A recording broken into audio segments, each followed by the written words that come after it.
काय झालं, एकदा पोळ्याचा सण होता आणि घरोघरी बैलाची पूजा करतात. पूजा करत असताना त्या बाईने बैलाला ओवाळलं. ताट होतं पूजेचं, त्याच्यामध्ये एका बाजूला विविध फळं होते, पुरणाच्या पोळीचं ताट होतं, सगळं स्वयंपाक. आणि ओवाळत असताना दिवा मुटका, मुटका घेतात का इकडं? हा, का सुपाऱ्या घेतात तुम्ही? नाही ना. मुटका केलेला होता, दिवा होता, त्याचे शेंगोळे होते, शेंगात बांधायचे. आणि ओवाळत असताना बाईने हातातली अंगठी काढली, बैलाला ओवाळलं, सोनं ओवाळलं ना. आणि ओवाळत असताना तिने ताटात ठेवली आणि बैलाच्या तोंडात पोळी दिली. देत असताना काय झालं, बैलाने पोळी खाल्ली, ताटही चाटलं आणि त्या सरशी अंगठी चुकून बैलाच्या तोंडात गेली. आता बैल असतो ना, बैल असतो, त्याला काय सोन्याची अंगठी कळणार आहे, त्याने गिळली. बाईला एवढं टेन्शन. बाई 8 दिवस शेण धुवत होती. पवटी पडली की टोपल्यात घ्यायची, धुवायची. पवटी पडली का घे टोपल्यात धुई. 8 दिवस बाई शेण धुवत होती. शेवटी 8 दिवसाच्या नंतर बैलाच्या पोटातून अर्धा तोळ्याची अंगठी सुखरूप बाहेर पडली. पोटातून आली, घाणीतून आली, शेणातून आली, पण अंगठी मोजून पाहिले तर 1 मिली सुद्धा, 1 गुंजभर सुद्धा वजन कमी झालेलं नव्हतं. आणि स्वच्छ धुतली, अंगठी खराब झालेली नव्हती. तात्पर्य असे, पोटातून आली बैलाच्या, पण घाण झाली नाही. सोन्याला मालिन्य नाही. धातूंमध्ये धातूनाम अस्मी कांचन, सुवर्ण ही माझी विभूती. म्हणून सोनं घाणीत पडलं तर शास्त्र सांगते धुवून घ्या, ते घाण नाही. आणि विषादपी अमृतम ग्राह्यम, विष असेल पण त्या विषामध्ये अमृत जर दडलेलं असेल तर आशय विषयी तुम्ही स्वीकारा. विषाने माणूस मरते पण त्याच्यात अमृत आहे, अमृताने माणूस वाचतय, हा अमृताचा गुणधर्म आहे. काय स्वीकारलं पाहिजे?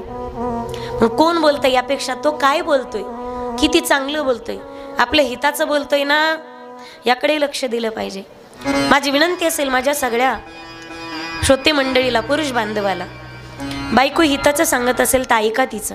ती काय म्हणते ना, मालक पिऊ नका हो मालक, आपली मुलं आता मोठी झाली हो मालक, पिऊ नका हो मालक, लेकरं बाळ मोठाली झाली, तुम्ही पिऊन येतात, लेकरं दडून कोपऱ्यात बसतात, मला वाईट वाटतं हो मालक.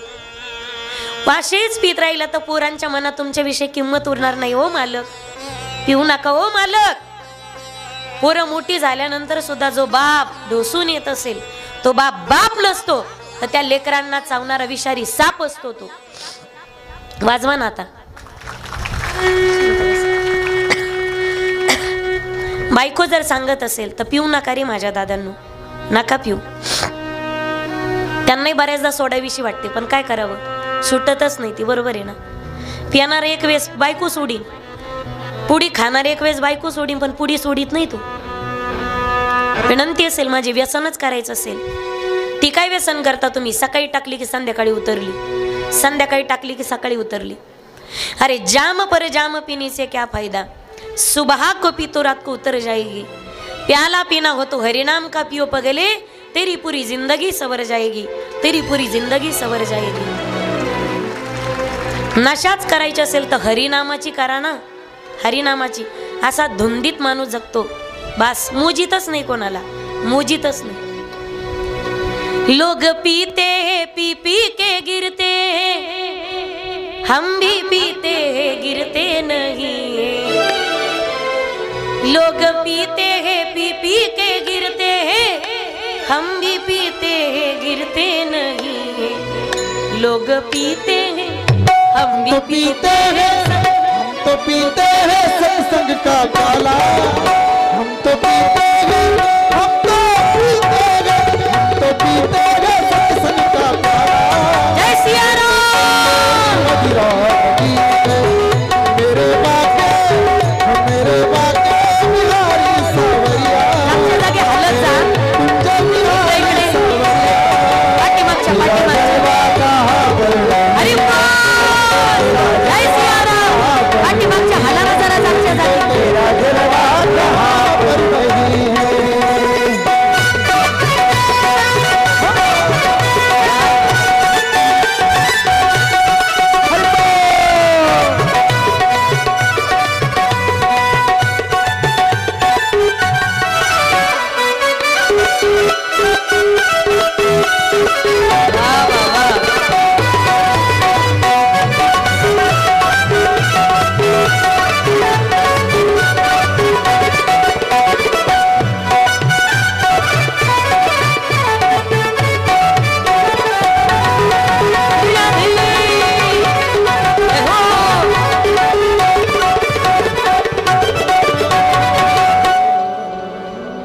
नशाच करायची असेल तर कधी हरिनामाचे करून बघा ना, कधी माळ हातात घेऊन पहा.